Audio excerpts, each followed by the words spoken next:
So మీకు బన్నీ గురించి ఇందాక ఒక విషయం చెప్తాం అనుకున్నాను, కానీ ఆ విషయం రాజు రివీల్ చేశారు. మీకు ఇంట్రెస్టింగ్ మ్యాటర్ చెప్తా, మీరు కామ్గా ఉంటే ఇంట్రెస్టింగ్ మ్యాటర్ చెప్తాను. నేను బన్నీకి థ్యాంక్స్ చెప్పను, ఎందుకంటే బన్నీ నా వల్ల హీరో అయ్యాడు.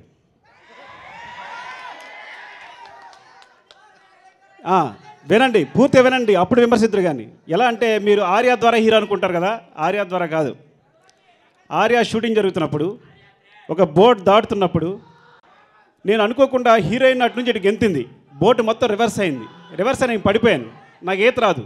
నాకు ఇంకా గుర్తు, మునిగిపోతున్నాను, చివరి క్షణాలు కళ్ళ ముందులా మెదులుతున్నాయి. నేను పోతున్నాను అనుకుంటున్నాను, బోట్లో ఉన్న వాళ్ళందరూ అలాగే చూస్తున్నారు,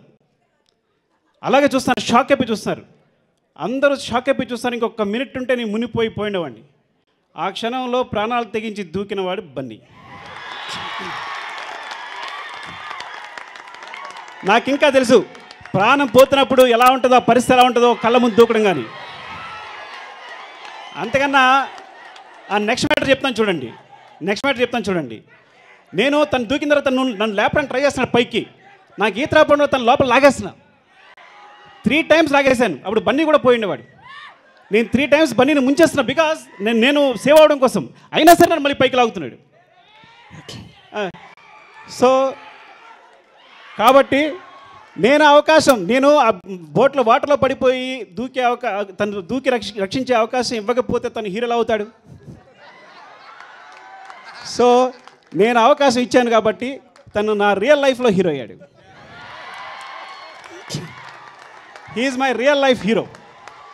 ఎప్పటికీ సేవ్ చేసిన తర్వాత ఒక్కడే అడిగాడు, డార్లింగ్ నువ్వు చాలా చాలా థ్యాంక్స్, నన్ను సేవ్ చేసావంటే నాకు 7 కథలు ఇవి చాలని ప్రామిస్ చేయించున్నాడు. ఇంకేం అక్కలేదు. నన్ను సినిమా డైరెక్ట్ చేయమని అడగల, 7 stories అడిగాడు. ఇంకా నా ఈగో హర్ట్ అయింది, చెప్తా తర్వాత విషయం. Thank you darling.